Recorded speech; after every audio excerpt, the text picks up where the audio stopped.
அனைவருக்கும் வணக்கம். இந்த காலத்தில் குழந்தைங்களுக்கு காலகாலத்தில் கல்யாணம் பண்ணுறதே பெரிய விஷயமா இருக்குது. அப்படி கல்யாணம் பண்ணாலும் உடனே காலத்தில் குழந்தைகள் கிடைக்கிறதும் பெரிய கஷ்டமாக தான் இருக்குது. அதுக்காக பல நவீன மருத்துவமனைகளில் லட்சக்கணக்காக செலவு பண்ணி கூட சரியான முறையில் குழந்தை பாக்கியம் கிடைக்காம எத்தனையோ தம்பதிகள் கஷ்டப்பட்டுட்ருக்காங்க. ஏன்னா எங்கள் குடும்பத்துலேயும் அந்த மாதிரி நாங்கள் ஒரு கஷ்டத்தை அனுபவித்தோம்.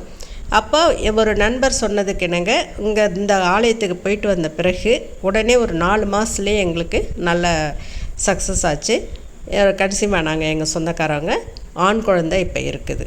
அதனால் இந்த மாதிரி எங்களை மாதிரி கஷ்டப்படுற மற்ற தம்பதிகளும் பலனடையணும் அப்படின்ற நோக்கத்தோடு தான் இந்த நான் வீடியோவாக உங்களுக்கு ஷேர் பண்ணுறேன். அது எந்த கோவில்னால், நம்ம தமிழ்நாட்டில் தஞ்சாவூர் மாவட்டத்தில் இருக்கிற கருவளர்ச்சேரி கோவில் தான். இந்த கோயில் கும்பகோணம் வலங்கைமான் மன்னார்குடி ரோட்டில் மருதாநல்லூர்ன்ற ஊர்லேருந்து உள்ள ஒரு 2 கிலோமீட்டர் தொலைவில் இருக்குது. கருவளர்ச்சேரி உள் கிராமந்தான், அதிக வசதிகள் இல்லை. அங்கே கோயிலுமே ரொம்ப சின்ன கோயில் தான்.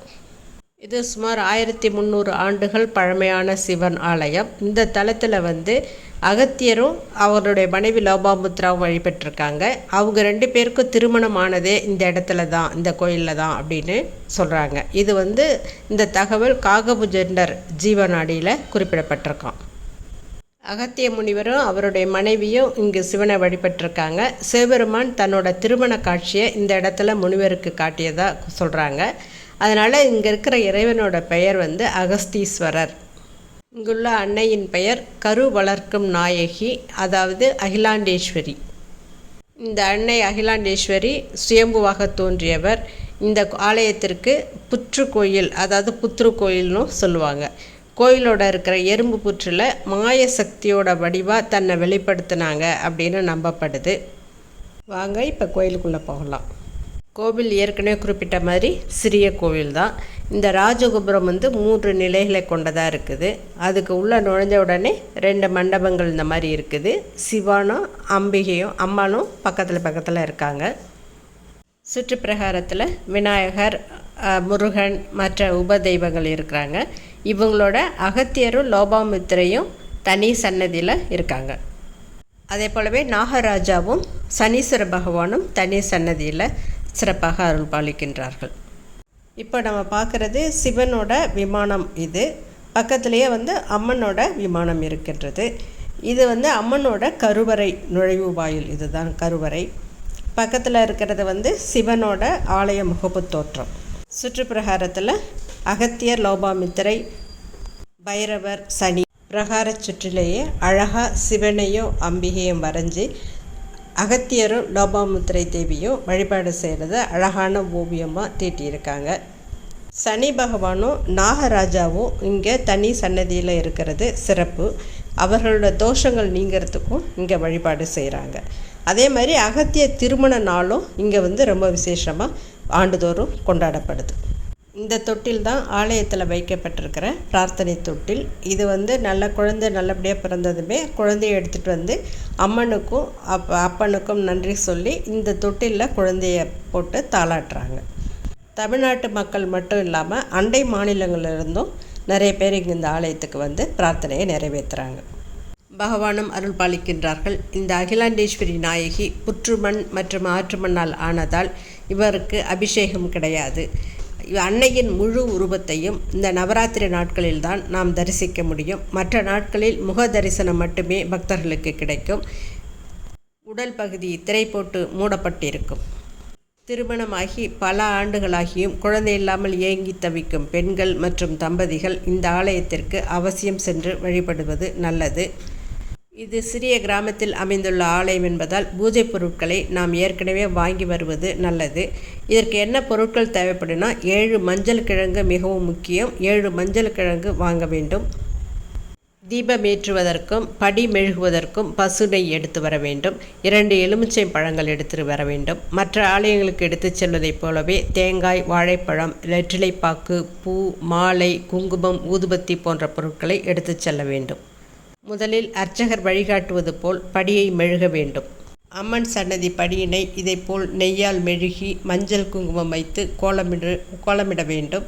பிறகு மனதார பிரார்த்தனை செய்து கொள்ள வேண்டும். அர்ச்சகர்கள் நாம் கொண்டு வந்த பூஜை பொருட்களை கொண்டு பிரார்த்தனை செய்து அர்ச்சனை செய்வார்கள்.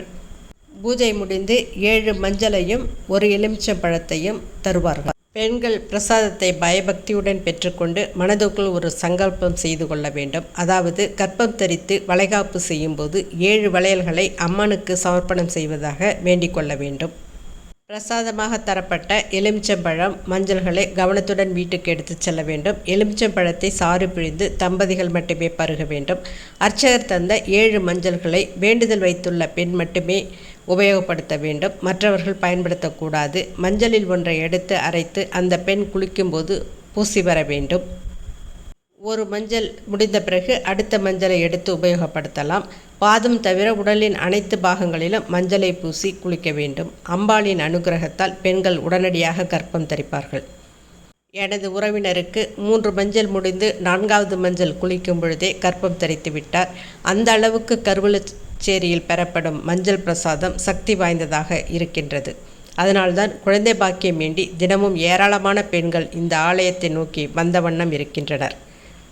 வேண்டுதல் நிறைவேறியதும் குழந்தையுடன் ஆலயத்திற்கு வந்து நன்றி சொல்ல வேண்டும். அங்குள்ள தொட்டிலில் குழந்தையை வைத்து தாலாட்டலாம். வளைகாப்பின் போது அம்மனுக்காக எடுத்து வைத்திருந்த 7 வளையல்களையும் மறக்காமல் அகிலாண்டேஸ்வரிக்கு சமர்ப்பித்து வழிபட வேண்டும். அகத்தியர் தன்னுடைய மனைவி லோபாமுத்ராவுடன் இந்த ஆலயத்துக்கு வந்து வழிபாடு செய்தார். இதன் மூலம் அவருக்கு சிவபெருமான் பார்வதி தேவியின் திருமண காட்சி கிடைத்தது. அதனால் இந்த தலம் திருமண பிரார்த்தனை தலமாகவும் திகழ்கின்றது. தாய்மை அடையும் வாய்ப்பு தள்ளிக்கொண்டே போவதால் தவிக்கும் பெண்கள் ஒரு முறை அகிலாண்டேஸ்வரியை பார்த்துவிட்டு வந்தால் நிச்சயமாக பலன் கிடைக்கும். அதுவும் முழு உருவ தரிசனம் இந்த நவராத்திரி தினங்களில் கிடைப்பதால் அவசியம் இந்த வாய்ப்பை பயன்படுத்தி கொள்ளுங்கள். ஏனெனில் தன்னை நாடி வந்து வணங்கும் பெண்களின் உடல் ரீதியான தோஷங்களை மட்டுமின்றி மன ரீதியான கஷ்டங்களையும் அகிலாண்டேஸ்வரி நீக்குகிறார் என்பது ஐதீகம். நவராத்திரியைப் போலவே ஒவ்வொரு மாதமும் பௌர்ணமி தினத்தன்றும் சிவராத்திரி என்றும் அம்மனுக்கு தைலக்காப்பு அலங்காரம் செய்யப்படும். அன்றைய தினம் முழு உருவத்தை தரிசிப்பதற்கு வாய்ப்பு இருக்கின்றது. இந்த ஆலயம் தினமும் காலை 8 மணி முதல் மதியம் 12 மணி வரையும், மாலை 4 மணி முதல் இரவு 8 மணி வரையும் திறந்திருக்கும். கும்பகோணத்திலிருந்து வலங்கைமான் செல்லும் வழித்தடத்தில் சென்றால் மருதநல்லூர் என்ற இடத்தில் இறங்க வேண்டும். அங்கிருந்து சுமார் 2 கிலோமீட்டர் தொலைவில் கருவளச்சேரி ஆலயம் இருக்கின்றது. அருகிலுள்ள விமான நிலையம் என்று எடுத்துக்கொண்டால் திருச்சி விமான நிலையம் 136 கிலோமீட்டர் தொலைவில் இருக்கின்றது. ரயில் மூலம் பயணிப்பதாக இருந்தால் கும்பகோணம் நகரத்தில் ரயில் நிலையம் இருக்கின்றது. இது கோவிலிலிருந்து ரயில் நிலையம் கிட்டத்தட்ட 60 கிலோமீட்டர் தொலைவில் இருக்கின்றது. இந்த நவராத்திரி நாளில் அன்னையின் முழு உருவ தரிசனத்தை பெற்று பலனடைவோமாக. இந்த பதிவு உங்களுக்கு பயனுள்ளதாக இருக்கும்னு நினைக்கிறேன். பதிவு பிடிச்சிருந்ததுன்னா லைக் பண்ணுங்கள், ஷேர் பண்ணுங்கள், சேனலை சப்ஸ்கிரைப் பண்ணுங்கள். நன்றி, வணக்கம்.